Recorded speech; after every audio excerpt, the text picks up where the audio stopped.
Golden State, regardless of the bullshit that's going on with Draymond, Jordan Poole, and all that, they, lost some players. I think just like Herter moved to Kings, who he's kind of replacing is Donte DiVincenzo.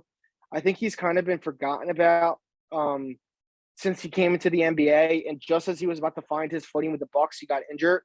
And that's the year they won the title, and everyone just kind of forgot about him. And then they just kind of had to get rid of him last year because there was the whole mishap with, we were using you as bait to get Bogdanovich, and then it fell through. But come back and play with us. And I don't know if DiVincenzo was like upset about that, or it was just kind of it's best for both parties to move on. He didn't really get a chance with the Kings. That was a no-win situation. Now he's going to the defending champs, a team that's all about culture, that has taken players that have been in less fortunate situations, turned them into stars, i.e. Andrew Wiggins.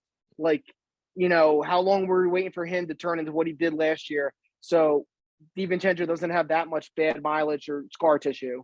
And for one thing, as much as the Celtics deservedly earned so much praise and admiration for their defense, this Warriors team still tied with them for number one in defensive rating last year at 106.9, which I think kind of gets lost in the shuffle of the Steph explosions and the Jordan Poole blossoming and stuff like that. So DiVincenzo is definitely going to add more defensive depth.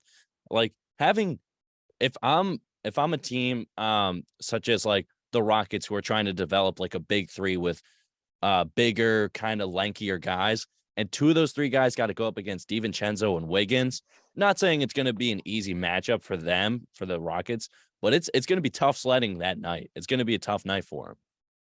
Oh, absolutely. And I just think that I think a lot of people outside of like Northeast don't understand what DiVincenzo was or is.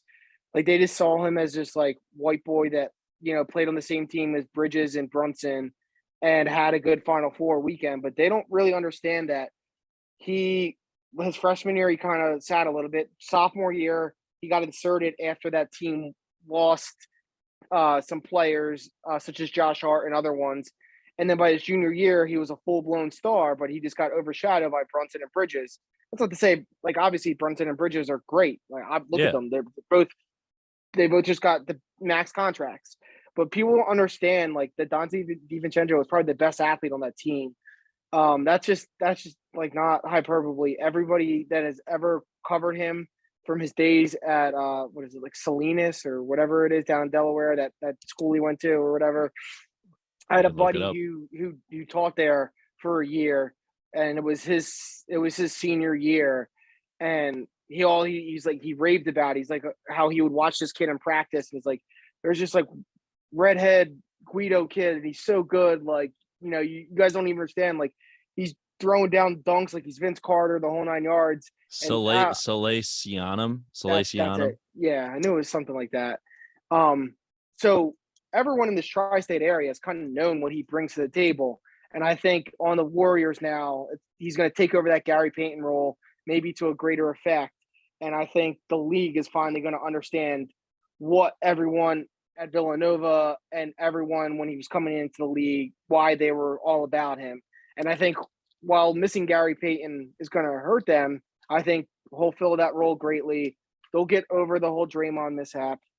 It's what they do. Shit happens. Draymond's done enough things over the time of his career, like that. It's at this point, it's not water under the bridge, but it will be. Yeah, they might start slow, but Clay and Steph are going to do their thing. They're going to get out there, and they'll be a top 3 seed.